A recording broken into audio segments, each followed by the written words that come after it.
बहुत से बेचारे ऐसे हैं, खाने पीने को नहीं है उनके पास। तो 4 साल कम नहीं होते हैं, उनके घर की चूल्हे नहीं जल रहे हैं।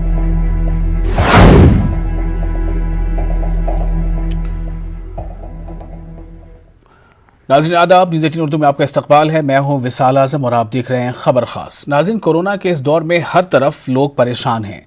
जिंदगी का कोई ऐसा शोबा नहीं जहां कोरोना वबा असरअंदाज न हुआ हो। मईशत की रफ्तार धीमी है, तिजारत पर इसका असर पड़ा है।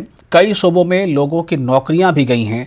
लेकिन ज़रा सोचिए उन लोगों के बारे में जिन्हें 4 बरसों से तनख्वाहें नहीं मिली हों। 1642 मदरसे हैं, उनको जो है पिछले 4 साल से अनुदान नहीं मिला है। पूरी सरकारों के हर मंत्रियों के पास हम लोगों ने ज्ञापन दिए हैं। बहुत से बेचारे ऐसे हैं, खाने पीने को नहीं है उनके पास। तो 4 साल कम नहीं होते हैं, उनके घर की चूल्हे नहीं जल रहे हैं।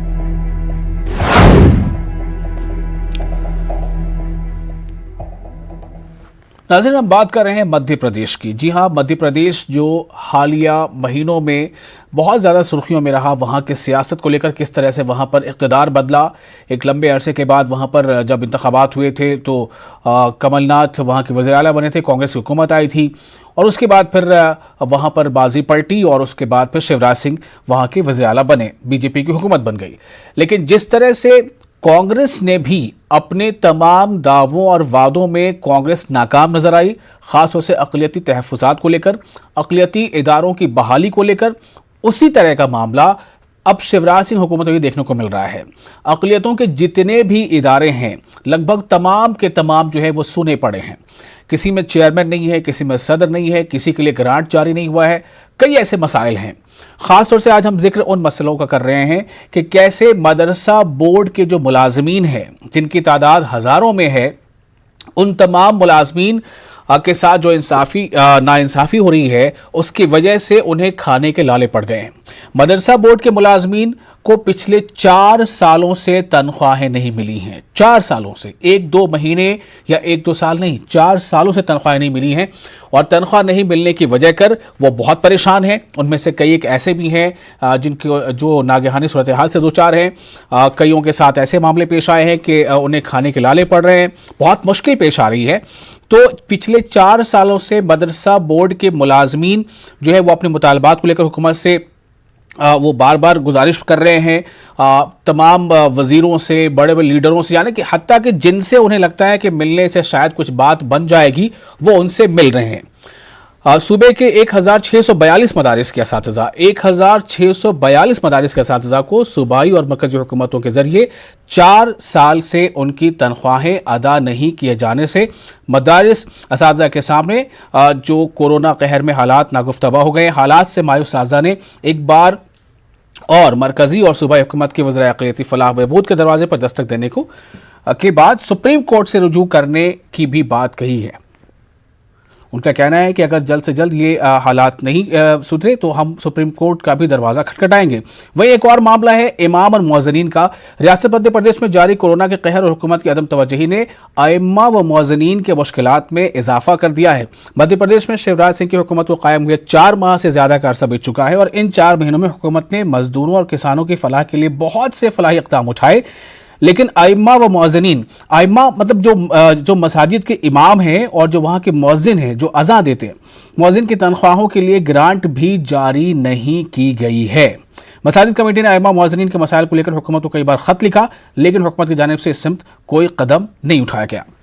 इस खास मौजू पर बातचीत के लिए हमारे साथ कई मेहमान हैं जो भोपाल से हमारे साथ जुड़ रहे हैं। हमारे साथ हैं शहरयार खान जो कांग्रेस के तर्जुमान हैं, मध्य प्रदेश कांग्रेस के, वो हमारे साथ जुड़ रहे हैं। और नेहा बग्गा जी हैं जो हमारे साथ जुड़ रही हैं, मध्य प्रदेश बीजेपी के तर्जुमान हैं।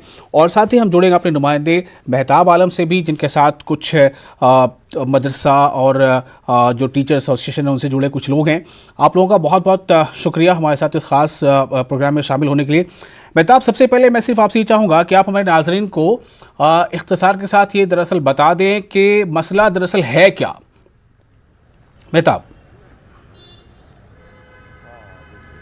विशाल, हम बता दें कि जो है पूरे मध्य प्रदेश की बात करें तो सबसे बड़ी जो नाराज़गी है, नाराज़गी इस बात की है कि हुकूमतें बदल रही हैं लेकिन मसाइल का जो चेहरा है वो नहीं बदल रहा है, वो वहीं पे खड़ा हुआ है। चाहे भारतीय जनता पार्टी की बात की जाए या कांग्रेस की बात की जाए।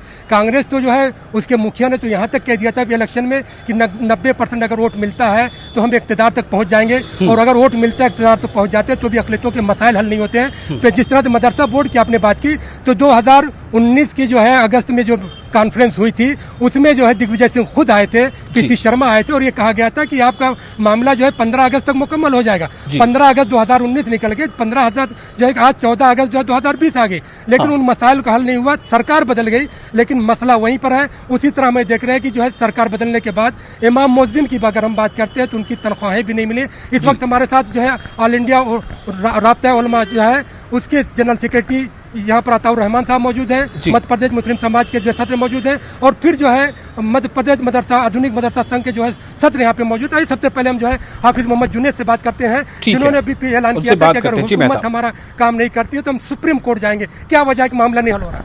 साहब, मध्य प्रदेश में पहले कांग्रेस की सरकार थी जिन्होंने 90-95% वोट यानी मुसलमानों को वोट हासिल की कांग्रेस ने, और दिग्विजय सिंह जी आए और पीसी शर्मा भी और भी कई मंत्री आए। मदरसे वालों को ये आश्वासन देके गए थे कि हम 12 दिन के अंदर आपके मसाइल हम पूरे हल कर लेंगे। यानी एक बात और बताऊं साहब आपके टीवी के माध्यम से कि 60% सेंट्रल गवर्नमेंट को देना है और 40% स्टेट गवर्नमेंट को देना है, लेकिन इनसे मैंने ये कहा था कि भैया 40% आप दे दो। इन्होंने कहा 12 दिन के अंदर मिल जाएंगे साहब। 12 दिन, और इनका सरकार भी बदल गई है। और क्या कहते, अब जो दूसरी हमारी भारतीय जनता पार्टी की सरकार आई है, हमने माननीय मंत्री जी से भी बात की है, तो क्योंकि कोरोना वायरस के लॉकडाउन की वजह से ये मामला थोड़ा डिले हो गया। इंशाअल्लाह अज़ीज़ ये मानेंगे, और अगर नहीं मानेंगे तो न्यायालय का दरवाज़ा खुला हुआ है सुप्रीम कोर्ट का। इंशाअल्लाह हम उसके भी हम दरवाज़ा खटखटाएंगे, क्योंकि ये सुप्रीम कोर्ट का दरवाजा खटखटा। यहाँ विशाल और भी हमारे साथ लोग मौजूद है, आज वहाँ से बात करें। जब सुप्रीम कोर्ट की बात होती है, यहाँ पे पिछली सरकार की बात करें या मौजूदा सरकार की बात करें, तो सिर्फ मामला जो है उलमा की जो बात नहीं है, सिर्फ मसाजिद कमेटी की बात नहीं है, बल्कि यहाँ पर धर्मस्व विभाग की बात करें, यहाँ पर मंदिर की बात करें, मस्जिद की बात करें। कोरोना ने सबको मुतासिर किया है, उसके बावजूद हमें देख रहे हैं कि दोनों की तरफ हुकूमत नहीं देख रही। जावेद साहब, देखिए क्या है कि मंदिर के पुजारी हो या मस्जिद के मुअज्जिन और इमाम हो, इन सब की तनख्वाह वैसे ही कम है। लॉकडाउन की वजह से उनके ऊपर और बुरा असर हुआ है, और 4-4 महीने से तनख्वाह नहीं मिली। अभी खबर मिली कि 1 महीने की तनख्वाह अभी मसाजिद कमेटी द्वारा दी गई है, 3 महीने की फिर भी बाकी है। तो मेरी डिमांड तो ये है कि इन लोगों की तनख्वाह बढ़ाई जानी चाहिए और इनका ख्याल रखा जाना चाहिए। इस तरीके से तो बड़ा मुश्किल हो जाएगा कि धीरे करके ये जो लॉकडाउन का जो असर हुआ है, तो व्यापार से लेकर हर चीज़ में हर जगह हुआ है, तो ये भी बहुत प्रभावित हुए, पर इनके पास कोई जरिया नहीं है खाने कमाने का, और इनके जरिए से जो आसपास के दुकानदारों के धंधे होते थे वो भी खत्म हो गए हैं। तो सरकार को इस तरफ ख्याल रखना चाहिए और गौर करना चाहिए। सरकार को ख्याल रखना चाहिए। एक चीज और भी है, राब्ता उलमा के हमारे साथ जो है विशाल यहाँ पे जनरल सेक्रेटरी जो है मौजूद है, उनसे जानते हैं कि यहाँ पे सिर्फ मामला हम ये देख रहे हैं कि हुकूमतें तो आप लोग बार बार एहतजाज कर रहे हैं, सारी बातें कर रहे हैं, क्यों नहीं सुन रही हुकूमत? देखिए, दोनों हुकूमतें, चाहे वो कांग्रेस हो चाहे वो बीजेपी हो, हम दोनों चेहरे हमारे सामने खुलकर वाज़ेह तौर पर सामने आ चुके हैं। सबसे ज़्यादा हमें नाराज़गी इस बात की है, राब्ता उलमा हिंद ने बतौर ख़ास इस बात पर इससे पहले भी आवाज़ उठाई थी, आज फिर आपके चैनल के माध्यम से ये बात पहुंचा रहा हूं कि मदरसा बोर्ड की तकरीबन 4 साल से अब तक कोई तनख्वाह नहीं मिल पाई। इसी तरीके से मसाजिद कमेटी की 4 महीने से कोई तनख्वाह नहीं मिल रही। तो अगर आप बात करते हैं इंसानियत की, मानवता की और सबका साथ सबका विकास की, तो हम भी तो सबके साथ में हैं। चलिए, बहुत शुक्रिया बेताब, अपने मेहमानों को आप अपने साथ रखें। मैं जरा नेहा बग्गा और शहरयार खान से इस पर रिएक्शन लेता हूं। नेहा बग्गा जी, क्या कहना चाहेंगे आप? मेरे पास कोई सवाल नहीं है, जो आपने सुना है आप अपने राज्य के लोगों की बातों को उनका जवाब दीजिए।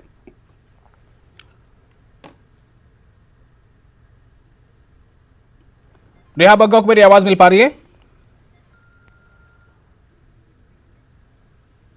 नेहा बग्गा, आपको आवाज मिल रही हो तो मैं ये कहना चाह रहा हूं कि आपको क्या कहना है इस बारे में कि तकरीबन 4 साल हो गए मदरसा बोर्ड के जो मुलाजमीन हैं, जो उनके जो एम्प्लॉयज हैं, उनको उनका अनुदान, उनकी तनख्वाहें नहीं मिली हैं, और 4 महीने से ज्यादा लगभग हो रहे हैं जब से जो मसाजिद यानी मस्जिदों के जो मुअज्जिन होते हैं, इमाम होते हैं, उनकी तनख्वाहें भी नहीं मिली हैं।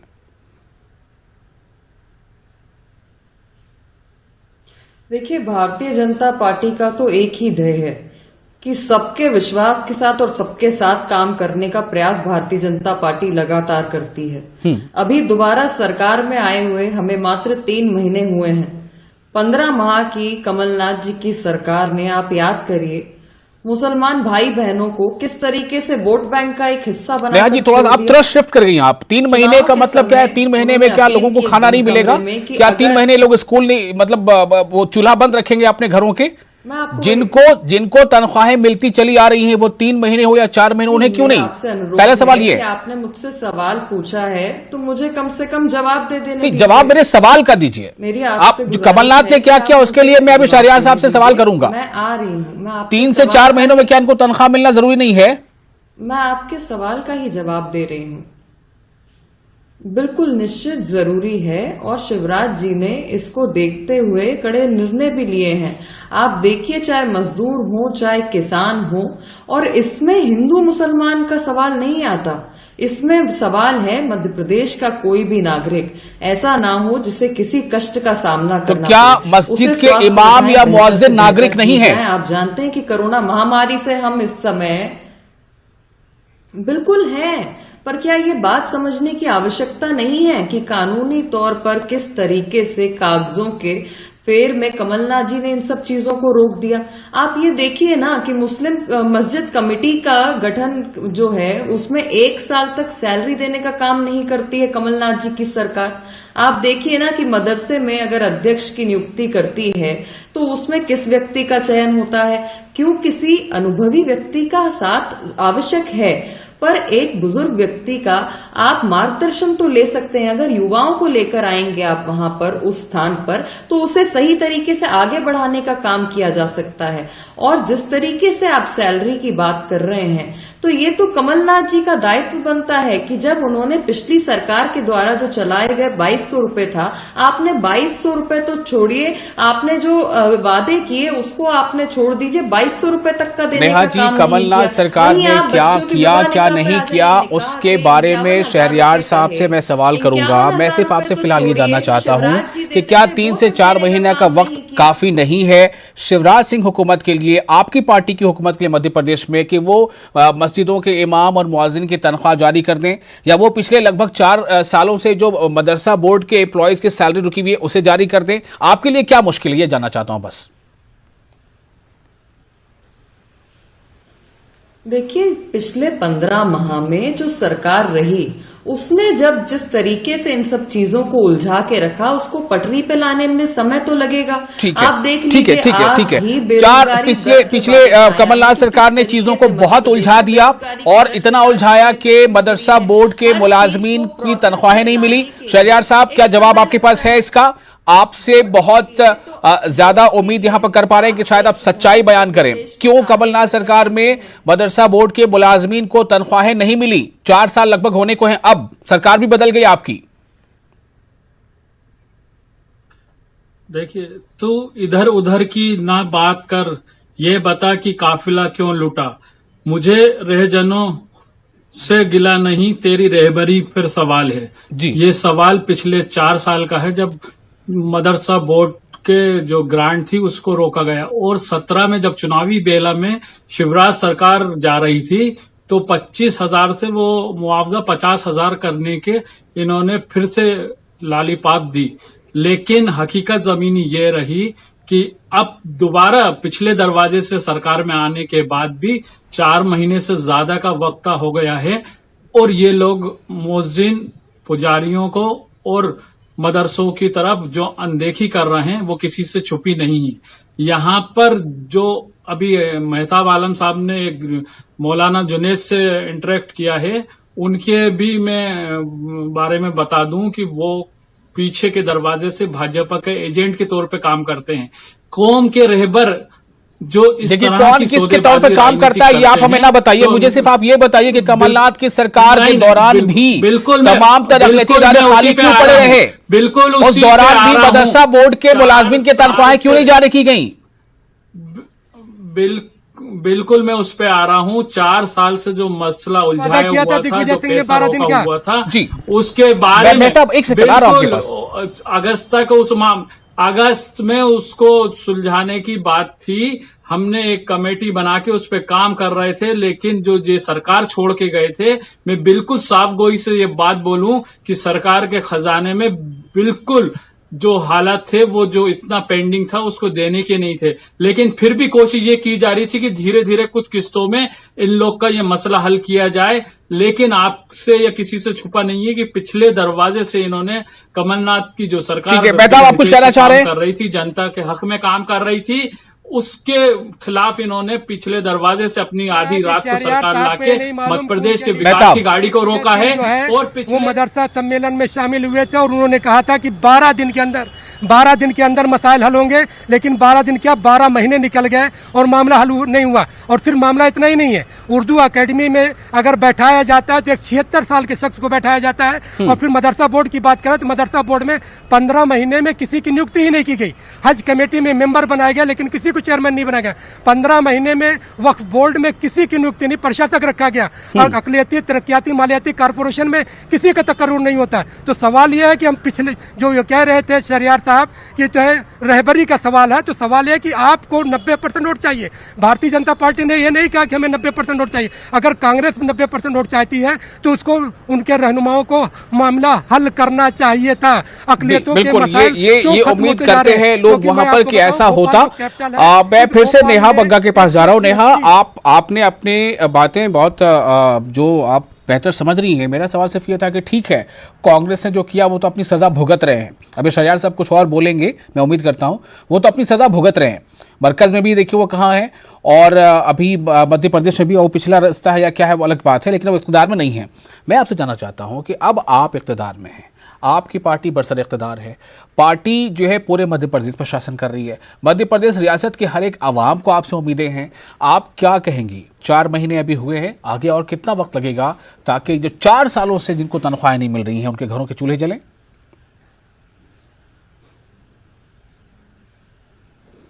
देखिए, निश्चित ही भारतीय जनता पार्टी ये मानती है कि मध्य प्रदेश का हर नागरिक जो है वो समृद्धि की ओर बढ़े, उनके घर में चूल्हे जलें और वो दिनों दिन तरक्की करें। इसके लिए जब से शिवराज जी ने अभी वापस से सरकार में अपने नेतृत्व में जो सरकार चलाने का काम कर रहे हैं, स्टेप बाय स्टेप इसकी कड़ियों को जोड़ने का काम कर रहे हैं।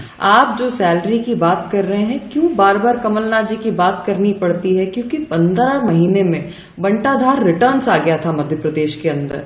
आप देखिए वचन पत्र में जिस तरीके के वादे किए गए थे, इसमें सिर्फ एक पक्ष को ठगने का काम नहीं किया है। हाँ, वोट बैंक के लिए जरूर, हाँ वोट बैंक के लिए जरूर ये बात सही है कि बंद कमरे में कमलनाथ जी एक समुदाय को बैठाकर कहते हैं कि 90% वोट नहीं मिले तो कांग्रेस की सरकार नहीं आएगी।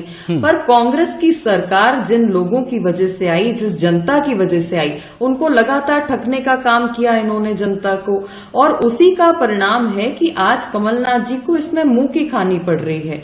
इसमें सिर्फ मस्जिदों में मौलाना जो हैं उनकी सैलरी की बात नहीं है। आप युवाओं को देख लीजिए, क्या करवाएंगे? बैंड बजवाएंगे, घोड़ चराने की ट्रेनिंग देंगे। आप बच्चियों के निकाह की बात कर लीजिए, बच्चियों के निकाह में 51,000 रुपए देने की बात की थी। दिसंबर में कमलनाथ जी ने शपथ ली, शपथ लेने के बाद अप्रैल माह से ही निकाह का पैसा देना बंद कर दिया। 51,000 तो छोड़िए, जो शिवराज जी की सरकार में पैसा मिल रहा था वो तक देना बंद कर दिया है। कोरोना का इंटेलिजेंस के माध्यम से बार बार पता चल रहा था, पर वो क्या कर रहे थे? आइफा आयोजन में व्यस्त रहे। और इसी तरीके से उन्होंने क्या कहा था कि इमाम मुआज्जिन के मानदेय बढ़ाया जाएगा। मध्य प्रदेश में इमाम को मिलेंगे 5,000 रुपए महीना। 2,200 रुपए जो शिवराज जी के शासन में मिलते थे वो भी नहीं दिए, और 5,000 रुपए का एक लॉलीपॉप छोड़ दिया। तो इस तरीके से लगातार जो ठगने का काम किया है, जो तुष्टीकरण का काम किया है। शहरियार साहब कुछ बोलना चाहते हैं? जी बोलिए, एक सेकंड जरा सा। शहरियार साहब बोलिए। नागरिक किसी भी समुदाय का हो, हम उसे एक साथ लेकर चलेंगे, उसका विश्वास। मैं ये पूछना चाहता हूं अपनी बहन से, उस पे तो बता दें कि 4 साल का जो मदरसों का ग्रांट रुका हुआ था और मोजिनों और मौलवियों की तनख्वाह रुकी थी कमलनाथ सरकार से पहले, उसके लिए आपके किसी ने हाथ पकड़े हुए थे। वजह यह है कि आप लोग इसको राजनीतिक चश्मे के हिसाब से ही देखते हैं, क्योंकि ये मालूम है आपको, आपकी ये सोच बन गई है कि मुसलमान आपको वोट नहीं देता, तो मुसलमान के इस हक को भी दबा दो। ये मोहसिन और मौलाना को और मदरसों को किस तरह से रोक सकते हैं, रोको। मैं आपको केंद्र का भी बताता हूं, केंद्र की अल्पसंख्यक मंत्रालय ने 2018-19 से वहां पर चल रही कई ग्रांटों को जो अल्पसंख्यकों की महिलाओं के लिए थी, नई रोशनी, उसका पैसा 2018 से जिनका ग्रांट था वो रुका पड़ा है। ये दिखाने को केंद्र के आप वेबसाइट पे जाएंगे अल्पसंख्यक मंत्रालय की, तो 2015 से 2020 के बीच में उन्होंने 1500 करोड़ रुपए बढ़ाने का काम दिखाया है। लेकिन हकीकत यह है कि जो मनमोहन सरकार में जो योजनाएं चल रही थी अल्पसंख्यकों के स्कीम्स एजुकेशन से रिलेटेड, उनको रोकने का इन्होंने खुला तौर पे उसको रोका है। और वो बताते हैं आंकड़े, सरकारी आंकड़े, कि वो योजनाएं पैसे की बदहाली की वजह से अपना दम तोड़ रही हैं। इनके हाथी के दांत खाने के कुछ है, दिखाने के कुछ है। हाथी के दांत खाने के कुछ है, दिखाने के कुछ है। ये यानी कि अभी जो शिवराज हुकूमत है तकरीबन 4 महीनों से, उसके पहले लगभग 15 महीने कमलनाथ की हुकूमत थी, तो उससे पहले के बारे में बात कर रहे हैं। बेशक ये सवाल बनता है कि उससे पहले तो फिर नेहा जी आपकी ही सरकार थी, लेकिन ये 4 सालों से मदरसा बोर्ड के मुलाजिम को तनख्वाह नहीं मिल रही, उसमें सीधे सीधे सिर्फ कमलनाथ जिम्मेदार नहीं बल्कि उससे पहले की सरकार भी जिम्मेदार है। मेहताब, मैं आपके पास आ रहा हूं, आपके साथ जो लोग हैं, मैं ये जानना चाहता हूं कि अब उनके सामने ऑप्शन क्या रह गया है, वो क्या चाहते हैं, क्या कुछ उन्हें करना पड़ेगा आगे ताकि उनके हुकूक उन्हें मिल पाएं? यकीनी तौर पर एक अहम सवाल है कि अगर यहाँ पर जो सामाजिक तंजीमें यहाँ पे खड़ी हुई हैं और उनसे जानना चाहते हैं, जावेद साहब जो सरकारें सुन नहीं रही हैं, अब अगला कदम क्या होगा आप लोगों का? अगर सरकारें नहीं सुनेंगी तो अगला कदम हमारी अक़लियत का यही होना चाहिए और होगा कि हमको सड़कों पे उतरना पड़ेगा, इसके लिए आवाज़ उठानी पड़ेगी और अपनी लड़ाई खुद लड़नी पड़ेगी। और दूसरा एक जो सबसे बड़ा मुझे लगता है कि जो बदलाव आना चाहिए कि हमको अपने ही अक़लियत में कोई एक कद्दावर नेता पैदा करना होगा जो हमारी आवाज़ को बुलंद तरीके से ऊपर पहुंचा सके, रख सके। क्योंकि मुझे नहीं लगता कि दोनों पार्टियों को कोई हमसे खास मतलब है और ना ही वो कोई हमारे लिए फिक्रमंद है। नहीं, आपके लिए फिक्रमंद है। यहाँ पे जुनेद साहब जो है 4 साल जो है, क्योंकि आपने जो है दोनों पार्टियों की सरकारों को देख लिया, दोनों नहीं सुन रही हैं। अब जो है कोरोना के बाद जो है, कोरोना के कहर में ही आप लोग सुप्रीम कोर्ट जाएंगे इंशाअल्लाह उल अज़ीज़। अगर थोड़ा सा सीएम साहब से मुलाकात और टाइम लिया हम लोगों ने, जल्द से जल्द उनसे मिल लेंगे। अगर नहीं सुनेंगे तो फिर क्या कहते हैं, सड़क से लेकर संसद तक और सुप्रीम कोर्ट तक जाएंगे हम लोग। जी, ये बड़ा अजीब मौका है नेहा बग्गा और साथ ही शहरयार। क्या आपको सुनने में ये अच्छा लग रहा है कि हमें शायद अपने अब इन लीडरों पर भरोसा नहीं रहा? क्या आपको अच्छा लग रहा है ये सुनने में कि आपके रियासत के नागरिक जो इस तरह की बात कर रहे हैं? नेहा, पहले आपसे जानना चाहता हूं। खुद इलेक्शन में खुद उतरेंगे इंशाल्लाह। और इसके अलावा देखिए जी नेहा, आपको मेरी आवाज मिल पा रही है? नेहा बग्गा, आपको मेरी आवाज मिल पा रही है? शहरयार साहब, आपसे जानना चाहता हूं, क्या आपको अच्छा लग रहा है यह सुनकर कि लोग कह रहे हैं कि हमें जो है लगता है किसी और क़यादत की तरफ हाथ बढ़ानी पड़ेगी, इन पे भरोसा हमारा नहीं रहा? क्या यह आपके लिए अच्छा मौका है? देखिए, बिल्कुल बेशक ये बहुत अच्छी बात नहीं है, लेकिन मैं आपको बताऊं कि कमलनाथ सरकार पूरी ईमानदारी के साथ इनके मसाइलों को सुलझाने के लिए एक कमेटी बना के वो पैसे का इंतजाम करके, क्योंकि कमलनाथ जी का जो काम करने का तरीका है वो बोल वचन का बिल्कुल नहीं है, वो जमीनी हकीकत पे काम करते हैं, उस बीमारी की जड़ में जाते हैं जहां से ये बीमारी खत्म होगी। तो निश्चित ही वो चीज की तरफ आगे बढ़ रहे थे, हम इनके साथ राजनीति नहीं कर रहे थे। अभी आपके चैनल पे मेरी बहन बोल रही थी कि कमलनाथ जी 90% अक़लियत से वोट मांगने की अपील कर रहे थे। अभी मध्य प्रदेश में 27 बाई इलेक्शन हैं। अभी चुनाव आयोग भी बड़े बड़े होर्डिंग लगा के और इश्तिहार देके टेलीविजन पे इस चीज की मांग करेगा कि आप अपने मत का 100% इस्तेमाल करें जिससे कि सही जनप्रतिनिधि चुन के आए। तो कमलनाथ जी ने अगर कोई मीटिंग में, कोई छुपी हुई मीटिंग नहीं थी, खुली हुई मीटिंग थी, जब भी वो विजुअल बाहर आए हैं, और अभी भी हम तो फिर मांग करेंगे कि आप अपने मत का अधिकार क्योंकि ये जो पिछले दरवाजे से आई है जनमत को लूट के भाजपा की शिवराज की सरकार, इसको हटाने के लिए उन 27 सीटों पे 100% वोटिंग करके कांग्रेस के हक में और अपनी आवाज को बुलंद करे। जो आपके मसाइल हैं, मैं क्यों आपको वोट दिया जाए? आपकी सरकार 15 महीनों तक रही, लोग यही कह रहे हैं कि हमें तो भरोसा नहीं रहा इन पर। चैनल से आप सुनिए क्या कह रहे हैं, जिनको आप पता नहीं किसका एजेंट बता रहे हैं, वो लोग कह रहे हैं कि हमें इन पर भरोसा नहीं रहा। बिल्कुल, ये मैं एक शख्स के बारे में बोल रहा हूं, पूरी अखिलियत के बारे में नहीं बोल रहा हूं। इनको मैं जाती तौर पे बहुत अच्छे से जानता हूं। ये नेहा बग्गा जी, सवाल ये है कि जो मदरसा के मुलाजमीन यानी एम्प्लॉइज, वो ये कह रहे हैं कि हमें दोनों सरकारों पे ऐसा लगता है भरोसा नहीं। हालांकि एक शख्स ये कह रहे हैं अभी भी कि नहीं, हमने वज़ीर आला से मिलने का वक्त लिया है, सीएम से, और वो उम्मीद कर रहे हैं कि हम मिलेंगे तो बात बन भी जाएगी शायद। लेकिन साथ ही ये भी कह रहे हैं कि हमें दोनों पार्टियों के सरकारों पर भरोसा उठता जा रहा है। क्या ये लोकतंत्र के लिए, डेमोक्रेटिक सेटअप के लिए अच्छा है? क्या आपको ये अच्छा लगता है सुनने में, नेहा बग्गा? देखिए आपको मैं जो पहले भी कह रही थी कि कोरोना महामारी से जो पूरा विश्व जूझ रहा है, जिन परिस्थितियों में शिवराज जी ने सरकार को संभाला है आकर, उसमें कुछ समय लगना स्वाभाविक था। 3 महीने का समय निकला है।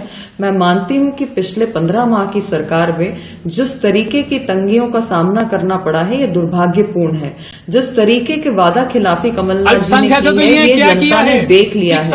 भारतीय जनता पार्टी को आप देख लीजिए कि लगातार हमने जो बात की है उसको धरातल पर उतारने का काम किया है। अभी भी जो शहरियार भाई बार बार कह रहे हैं, वो बार बार पुष्टिकरण का काम कर रहे हैं। मैं ये बिल्कुल नहीं कहना चाहती कि भाई अगर मस्जिदों में मौलाना है तो उनको वेतन मिलनी चाहिए, और अगर मंदिरों में संत हैं तो उनको नहीं मिलनी चाहिए, या मंदिर में संत हैं तो उनको मिलनी चाहिए और मौलानाओं को नहीं मिलनी चाहिए। ये तुष्टिकरण क्यों?